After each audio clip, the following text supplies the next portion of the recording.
শুরা ও কর্মপরিষদের অন্যতম সদস্য বিশিষ্ট আলেমদিন ও বিশিষ্ট রাজনীতিবিদ মাওলানা মোহাম্মদ আবু সালেহ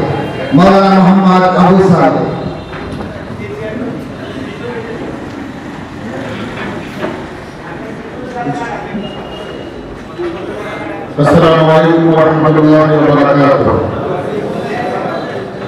نحمده ونصلي على رسوله الكريم أما بعد. সম্মানিত উপস্থিতি,